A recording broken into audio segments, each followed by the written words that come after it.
हाँ, तो बच्चों पिछले क्लास में हम लोग क्या देखे, माइक्रोस्पोरोजेनेसिस, जिसमें एंथर के अंदर हम लोग क्या बनाए थे मेरे भाई, पॉलन ग्रैन।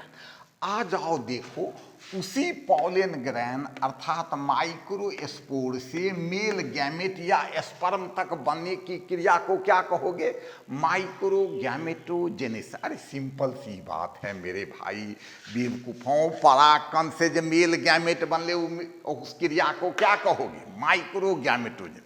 परागकण से मेल गैमेट बनने की क्रिया को क्या कहोगे, माइक्रोगैमेटोजेनेसिस। आइए इसका स्टेप्स देखिए, कितने चरणों में पूरा होता है। लेकिन चरण में जाने से पहले एक बात जान लो बच्चों, पॉलन ग्रैन या माइक्रोस्पोर को कहा जाता है फर्स्ट सेल ऑफ माइक्रोगैमेटोजेनेसिस।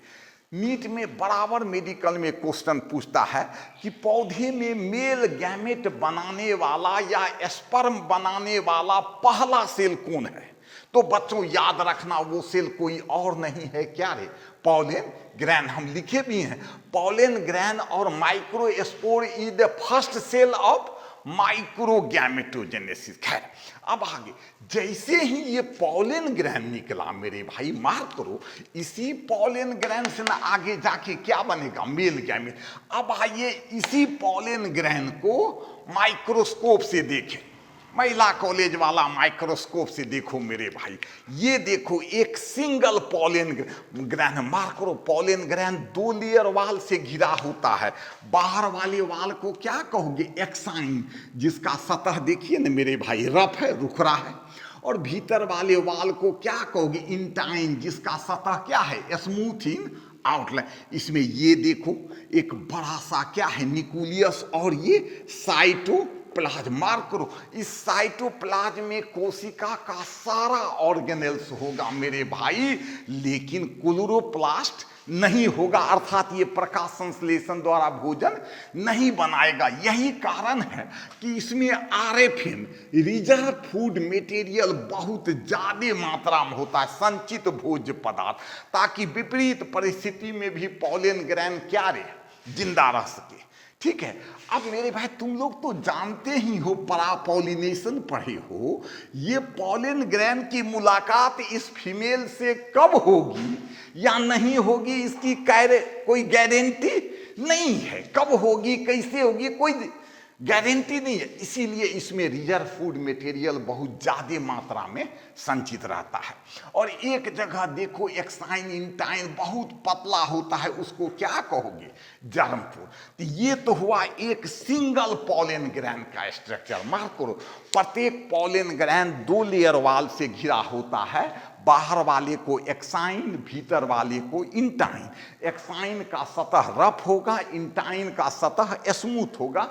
इसमें न्यूक्लियस होगा और साइटोप्लाज्म में सारे सेल ऑर्गेनेल्स होंगे, लेकिन क्लोरोप्लास्ट नहीं होगा, जिस कारण ये प्रकाश संश्लेषण द्वारा भोजन नहीं बनाता। इसीलिए इसमें रिजर्व फूड मटेरियल बहुत ज्यादा मात्रा में होता है, ताकि विपरीत परिस्थिति में जीवित रह सके, संचित भोज्य पदार्थ। और एक स्थान पर इसका वाल पतला होता है, जिसको क्या कहोगे, जर्म फूड।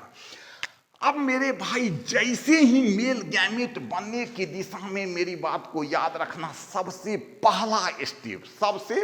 पहला स्टेप क्या होगा कि ये पॉलन ग्रैन में विभाजन करके 2 सेल बनाएगा। कितना सेल बनाएगा, 2 सेल, जिसमें से एक सेल बड़ा होगा और एक सेल ये लाल वाला देखो बहुत ही छोटा होगा।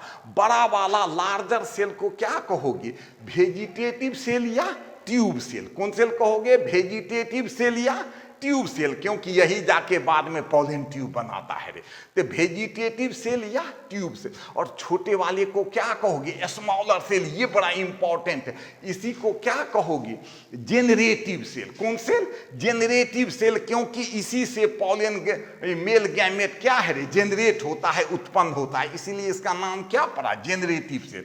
और ये जेनरेटिव सेल क्या करेगा, ट्यूब सेल के या वेजिटेटिव सेल के साइटोप्लाज्म में क्या रहेगा, देखो ना, तैरता रहेगा।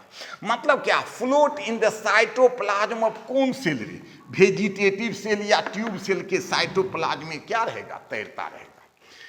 इस तरह मेरे भाई ये पॉलन ग्रैन कितना सेल हो गया, दो सेल। कितना सेल पॉलन ग्रैन? दो। मार्क करो बच्चों, यही वो दो सेल वाला पॉलन ग्रैन है जिसको क्या कहा जाता? Mature pollen gran. कौन पॉलन ग्रैन? मैच्योर, परिपक्व, जवान पॉलन ग्रैन्स कहते हैं, जो मेरे भाई एंथर वाल से क्या होगा? मुक्त होगा। एंथर का वाल जैसे ही ये दो सेल वाला पॉलन ग्रैन होगा मेरे भाई, तो उस पॉलन ग्रैन को क्या कहोगे? मैच्योर। याद रखना, पॉलन ग्रैन कब मैच्योर होता है? कितना सेल में? तो दो सेल।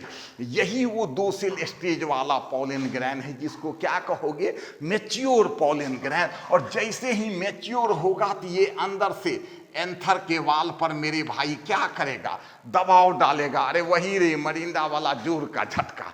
नतीजा एंथर का वाल टूट जाएगा और टूट के पॉलन ग्रैन क्या होगा? मुक्त होगा। अब ये पॉलन ग्रैन मेरे भाई, दो सेल वाला पॉलन ग्रैन हवा में उड़ते उड़ते उड़ते उड़ते अगर इसकी मुलाकात एस्टिग्मा पर हो गई, मतलब फीमेल के फ्लावर के है या एस्टिग्मा पर पहुंच गया, तब तो ठीके ठाक है, आगे की कहानी होगी। अन्यथा इस बेचारे पॉलन ग्रैन की दर्दनाक मृत्यु तय है।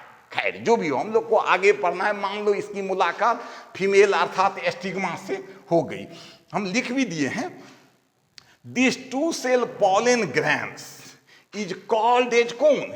Mature pollen grain which release which reach to the stigma of flower, जो कहाँ पहुँच गया? फ्लावर के स्टिग्मा। अब जैसे ही मेरे भाई यह दो सेल वाला पॉलन ग्रैन मैच्योर हुआ, वो एंथर के वाल से बाहर निकलेगा और निकल के हवा में उड़ते उड़ते कहाँ पहुँचा? फ्लावर के स्टिग्मा अर्थात फीमेल पर। आओ देखो, फीमेल पर जैसे ही पहुँचा मेरे भाई, तुरंत इसका बाहर वाला वाल जो एक्साइन होता है एक स्थान पर टूट जाएगा। किस स्थान पर? जर्मपोर वाले स्थान पर। किस स्थान पर? जर्मपोर वाले स्थान पर टूट जाएगा और इंटाइन से एक नली के समान रचना निकल जाएगा। बच्चों इसी नली को क्या कहोगे? Pollen tube. कौन ट्यूब? पॉलन ट्यूब अर्थात पराग नलिका। पॉलन ट्यूब अर्थात पराग नलिका। और ये देखो, इसमें बीच में आ गया जेनरेटिव सेल, और ये समूचा काला वाला कौन सेल है? वेजिटेटिव या ट्यूब सेल। वेजिटेटिव या ट्यूब सेल। ये और इस संपूर्ण प्रोसेस को क्या कहोगे? जर्मिनेशन ऑफ पॉलन ग्रैन अर्थात परागकण का अंकुरन। याद रखना बच्चों, ये पॉलन ग्रैन का अंकुरन कहाँ होगा? केवल और केवल स्टिग्मा पर। अगर स्टिग्मा पर नहीं गिरा तो इसकी मृत्यु तय है। जैसे ही स्टिग्मा पर गिरा मेरे भाई, तो इसका क्या होगा? जर्मिनेशन पॉलन ग्रैन का या अंकुरन होगा, जिसमें एक्साइन जर्मपोर वाले स्थान पर टूट जाएगा और इंटाइन से एक नली के समान रचना निकल जाएगा, जिस नली को क्या कहोगे? Pollen tube. और ये काला वाला सारा ट्यूब सेल, ये छोटका जेनरेटिव सेल। अब जैसे ही ये पॉलन ट्यूब बन गया मेरे भाई, गौर करो, अब ये पॉलन ट्यूब स्टिग्मा पर है। ये देखो मेरे भाई, ये स्टिग्मा पर है ये पॉलन ट्यूब। अब ये पॉलन ट्यूब स्टिग्मा से स्टाइल से तरे तर कहाँ पहुँचेगा? अंडाशय, ओवरी में। और ओवरी में एग से क्या करेगा? फ्यूज करेगा। कहो कैसे? जब तक में ये मेरे भाई पॉलन ट्यूब बढ़ेगा, इसी दौरान जेनरेटिव सेल विभाजन करके क्या बनाएगा? दो मेल गैमेट बनाएगा। और ये ट्यूब सेल की क्रियाशीलता के कारण पॉलन ट्यूब क्या होगा? खूब लंबा। मार करो। अब ये ट्यूब सेल क्रियाशील होके पॉलन ट्यूब की लंबाई को क्या करेगा? बढ़ाएगा। पूछोगे कितना लंबा? तो इसकी लंबाई का सीधा संबंध किससे है मेरे भाई? एग से।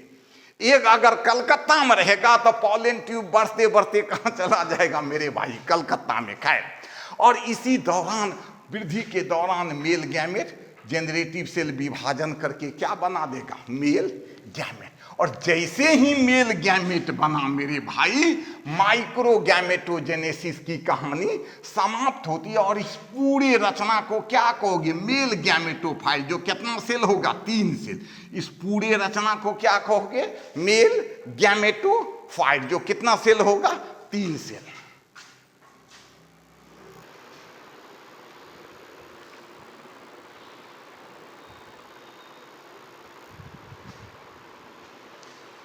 हाँ, तो माइक्रोगैमेटोजेनेसिस के बाद अब आइए देखें कौन, इम्पोर्टेंस ऑफ पॉलन ग्रैन, मतलब परागकण के महत्व।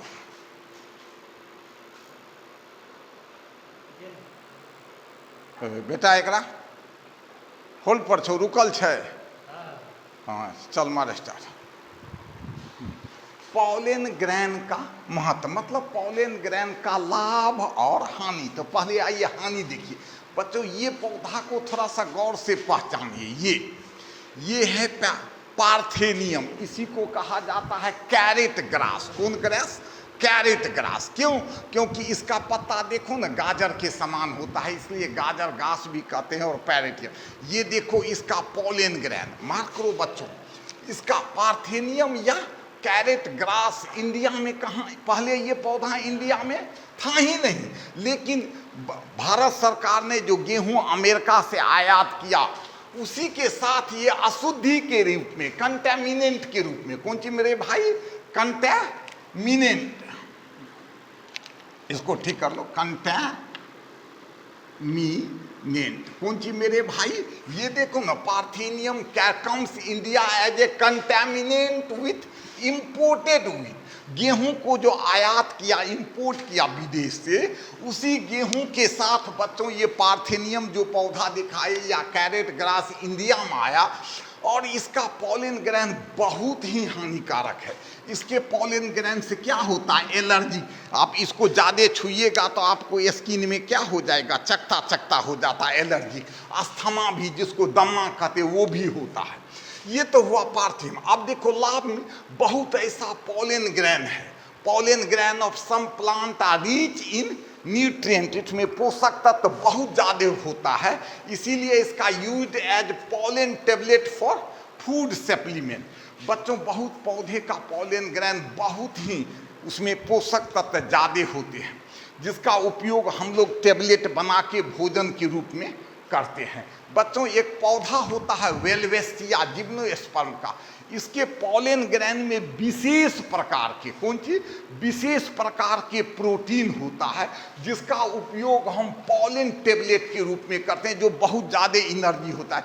एक पॉलन टेबलेट खा लीजिए, 24 घंटे तक खाने की ज़रूरत नहीं पड़ेगी। ये तो हुआ पॉलन ग्रैन का लाभ, और ये हानि पार्थेनियम, और ये लाभ। अब आइए एक और चीज़ है पॉलन बैंक, पॉलन बैंक। बच्चों लिक्विड नाइट्रोजन में storing pollen gran in liquid nitrogen में पॉलन ग्रैन को लंबे समय तक संग्रह करके स्टोर करके रखा जाता है, जिसको क्या कहते हैं, पॉलन बैंक।